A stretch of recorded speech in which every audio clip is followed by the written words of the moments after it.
याबद्दल शिवसेना नेत्यांचं नेमकं काय म्हणणं आहे, काय प्रतिक्रिया आहेत, ह्या सगळ्या घडामोडी कशा पद्धतीने घडल्या ते जाणून घेण्याचा प्रयत्न आपण करतोय। आपला प्रतिनिधी अक्षय भाटकर आता सोबत आहे आणि त्याच्या सोबत आहेत शिवसेना नेते नरेश म्हस्के। अक्षय,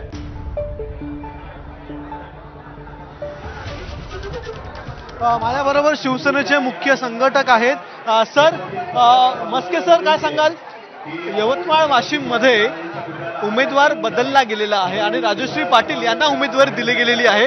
हे उमेदवार बदलण्यामुळे पक्षाच्या कार्यकर्त्यांमध्ये कसा संदेश जाईल, काय वाटतं आपल्याला? तुम्हाला तुमचं काय मत आहे? बघा, पक्षाचे जे मुख्य नेते असतात कदाचित निवडून येण्याच्या दृष्टीने त्यांना काही निर्णय घ्यावे लागतात।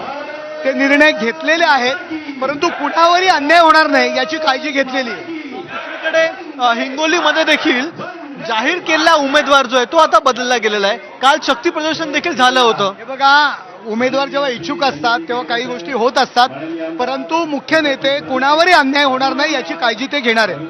विरोधकांना आयत्या हातामध्ये कोलीत मिळालं असं वाटत नाही? असं काय नाहीये, असं काय नाहीये की विरोधकांना काय वाटतं याकरता निवडणुका लढवल्या जात नाहीत। निवडणुका जिंकण्यासाठी लढवल्या जातात। या दोन्ही सीट आपण जिंकणार नक्कीच। 45च्या वरती जागा या महाराष्ट्रात जिंकणार आम्ही। तर आपल्याबरोबर नरेश म्हस्के होते, ज्यांना विश्वास आहे की या निवडणूक ते जिंकणार आहेत।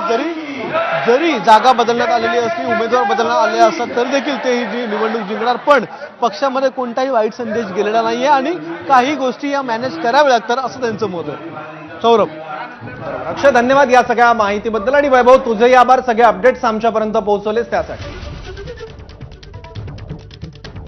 तर दुसरीकडे ठाकरे गटानं आज आणखी 4 उमेदवार जाहीर केलेले आहेत। कल्याणमधून वैशाली दरेकर, पालघरमधून भारती कांबडी, हातकणंगलेमधून सत्यजित पाटील आणि जळगावमधून करण पवार यांना उमेदवार